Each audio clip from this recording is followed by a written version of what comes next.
Hello guys, welcome back on my YouTube channel. I'm Ping Ping, and for today's video guys, I will discuss to you the very controversial part or very controversial resolution, which is resolution number 160-B. I will specify that I will only discuss this part only guys. Foreign nationals entering the Philippines visa free and who are qualified, the former Filipino citizens or Balikbayan under Balikbayan privilege.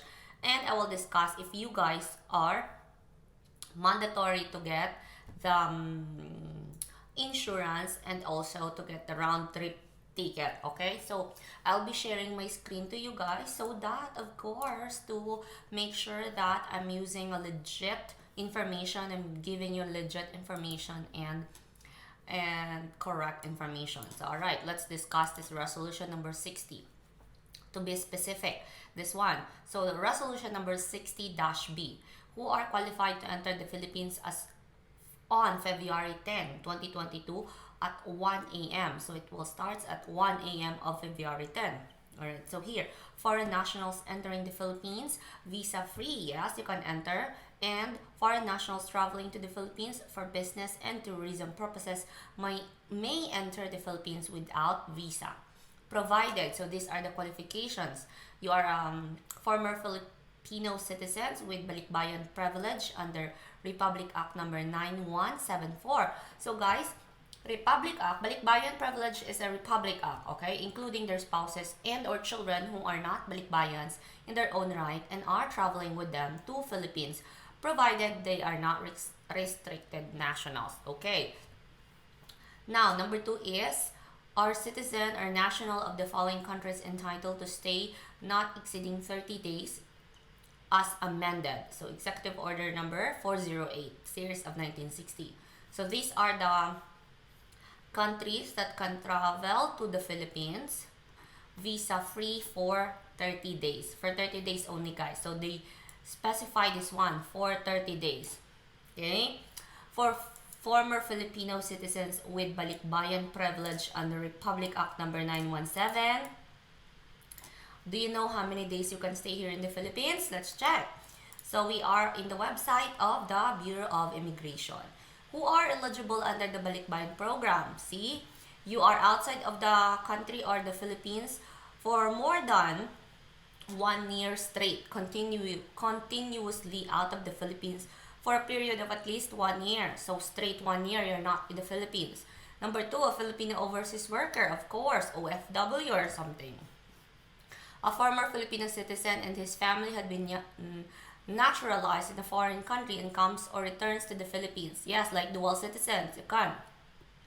Filipino, and then you convert and you are now a American citizen. You have a valid passport of United States. So, you can avail also the Balikbayan program. And the immediate family members of the Balikbayan, spouse and children are also can avail the Balikbayan program. Now, who are not entitled to the Balikbayan privilege? Former Filipinos and their immediate family members who are on a visa required nationals. They must secure entry visa prior to their travel to the Philippines. You can get 9A visa. Now let's discuss what are the privileges of Balikbayan. See guys here. Those who are admitted as Balikbayan are given initial stay of 1 year. They may extend their stay for another 1 or 2 months or maximum of 6 months. So in short, you can stay here in the Philippines for 1 year and 6 months. Provided they must present their valid passport and filled out the visa extension form and submit it to the visa extension section in BI or Bureau of Immigration offices nationwide. An additional requirement will be asked for Balikbayans who have stayed in the Philippines after 36 months. So, if you will stay here for 1 year, you don't need to fill out a form. But if you want to extend it for 1 month or a maximum of 6 months, then you can request for visa extension. But if you want to stay more than 36 months, you can also, provided you have to provide additional requirements by the Bureau of Immigration. You have to provide additional information. Why do you want to stay more than 36 months? Okay? So it was mentioned here that you can stay here in maximum initial stay is 1 year. Now, let's go back to the IATF resolution. The IATF resolution said that one of the requirements they mentioned is, of course, you have to be fully vaccinated. That's very okay. Here, letter F, guys. Have a valid tickets for the return journey at the port of origin or next port of destination not later than 30 days from the date of arrival in the Philippines. Guys, this is only applied for for the foreign nationals who are allowed only to enter in the Philippines for 30 days. Here, are citizen or national of the following countries entitled to stay not exceeding 30 days. But the former Filipinos with Balikbayan privilege, you don't need the round trip ticket, because what if you will stay here for 1 year and you don't have a plan when do you want to return? You don't need to book a return ticket, right? So, example, guys.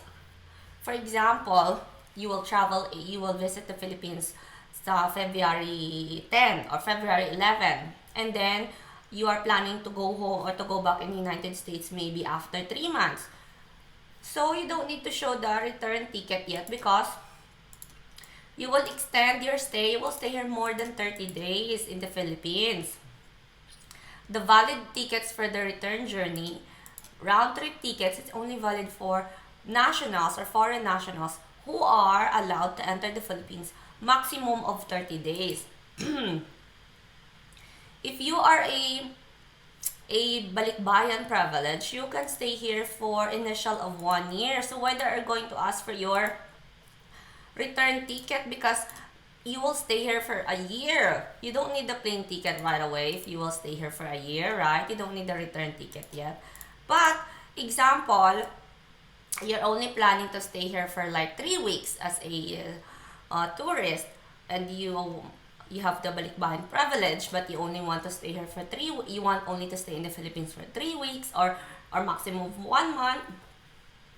Okay, maybe you can book a plane ticket in advance for your return flight. That's okay, but you don't need to get stressed because, example, you're a Balikbayan and then you want to stay in the Philippines now more than 3 months.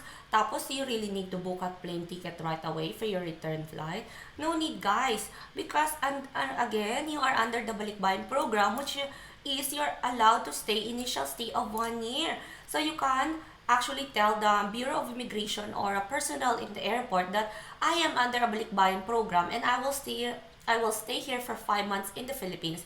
I don't need a return plane ticket right away. What if they will say, no, you're only allowed to stay for 30 days? Why? Because I am under a Balikbayan program. They did not amend this one, guys. Reminders. Balikbayan privilege has a Republic Act. Okay?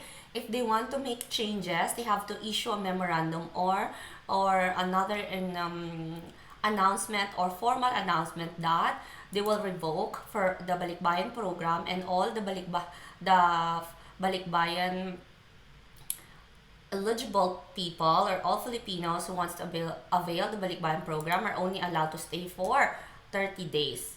They should say that. But they emphasize here, guys, in the IATF resolution that the Balikbayan privilege under Republic Act 907. So what are the privilege of the Balikbayan? You can stay for the initial stay of 1 year. Okay. Someone said that privilege is not a right. They can just revoke it. Yes, correct. Privilege, let's see the meaning. Special right, advantage, or immunity granted available only to a particular person or group. Correct, guys. It's not a right. It's a privilege. But they can only revoke your privilege if there is a valid reason. So what's the reason why you will not allow the Filipino to stay for more than 1 month or to stay for more than 30 days in the Philippines? The fact that he will just go home and stay with the family and visit the family because they did not see each other for a long period of time. You should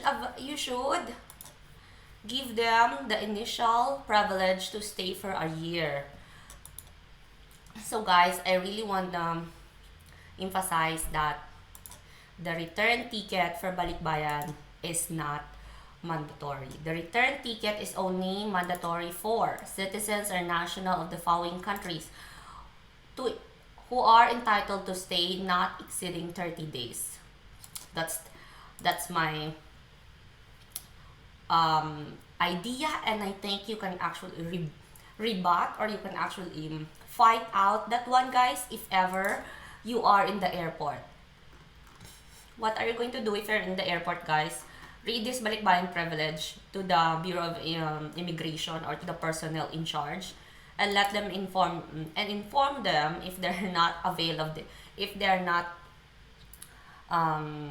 if they don't have any idea about this Balikbayan program, that your privilege is to initially stay for a year. So if you want to stay in the Philippines for 5 months, 3 months, you don't need to have a return ticket right away that's available. Okay, and if they want to revoke and they say, no, you're only allowed to stay for 30 days. Why? That's for foreign nationals only, under the visa-free country, under the Executive Order 408. You, is a Balikbayan, you want to avail the Balikbayan privilege under Republic Act. If they don't want you to give the 1 year initial stay, you ask them why. And if they will give you 30 days, they should give it all, and to all Filipinos who will return to the Philippines, whether it's OFW, foreign nation, dual citizen person or something, or a former Filipino citizens who are now a citizen of other country, right? Give you a valid reason why they don't want you to avail the initial stay of 1 year as a Filipino who wants only to stay in the Philippines and be with his or her family for a longer period of time, right? Okay, so that's my opinion, guys, and I will do that. Okay, now let's discuss about the other one, guys. This is the obtain a prior to arrival travel insurance for COVID treatment cost from a reputable or reputed insurers with a minimum coverage of $35,000. Yes, guys, so this is for all. Whether you have a Balikbayan privilege, or you are a foreign national who are only allowed to stay for 30 days. You have to obtain a travel insurance, COVID-19. So that's okay, guys. It's for your own safety, right? So here are some of the best insurance that you can search. This is from Forbes, best COVID-19 travel insurance plans of 2022, Forbes. I'll put the link on the description box so that you can avail it, and it's very easy to use. You can just choose any insurance that you want. There's USA, CAT 70, HTH worldwide, 7 corners. So it's very easy. All you need to do is click get a quote. So I already got a quote, guys, for us. So here I tried the AXA Assistance USA. It's only $79 for one person, and total coverage is for COVID here included, guys, for medical coverage for COVID-19 included in the emergency medical. The coverage is $250,000 per person, primary coverage, and you can have medical evacuation and non-medical evacuation and a lot more. Only $79. Yeah, I know, guys, it's quite expensive, but the plane ticket is more expensive, right? And insurance is very good. At least you're insured and you are sure of your safety just in case. You will never know, you will get COVID while traveling. Okay? So I'll put all the links in the description box below. That's it, guys. Thank you so much for watching, and I hope you have a good day and travel safe. And don't forget to subscribe, and if you like this video, please give it a thumbs up. Bye-bye!